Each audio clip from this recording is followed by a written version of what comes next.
Mix by Mahakal recording studio Dudhahi Kushinagar.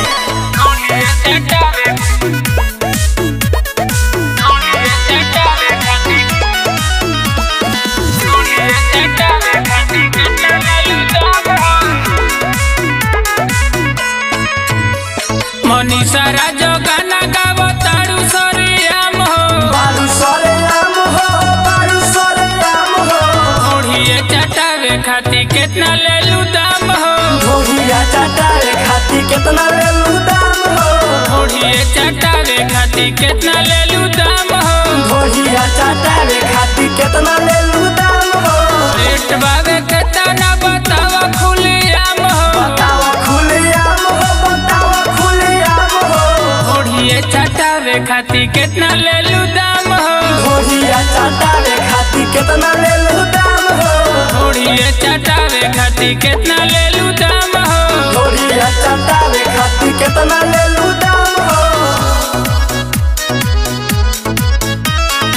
ओढ़िए चटावे music by Kumar ओढ़िए जी। चटावे खाती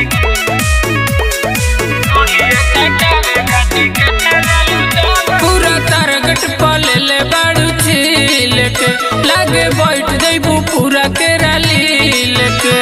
अरे मनीषा राज सुनो, पूरा तरगट पले ले बाड़ू छील के लागे बैठ जइबू पूरा के रलील के। चारू ओर मीडिया में तोहरे बनाम हो, तोहरे बनाम हो, तोहरे बनाम हो। ओढ़िए चटावे खाती कितना लेलू दाम हो, ढोढ़िया चटावे खाती कितना लेलू दाम हो। ओढ़िए चटावे खाती कितना लेलू दाम हो, ढोढ़िया चटावे खाती कितना लेलू दाम हो। ओढ़िए चटावे म्यूजिक बाय कुमार ओढ़िए जी। चटावे खाती ओढ़िए चटावे खाती कितना लेलू दाम हो। मनीष कश्यप के संगे कैलू लीला, तू तो नाच देले बाड़ू सब जिला।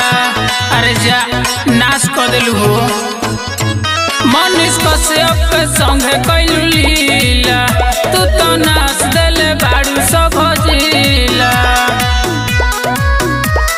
सोनावा के देबू तो होई तोहर नाम हो, होई तोहर नाम हो, होई तोहर नाम हो।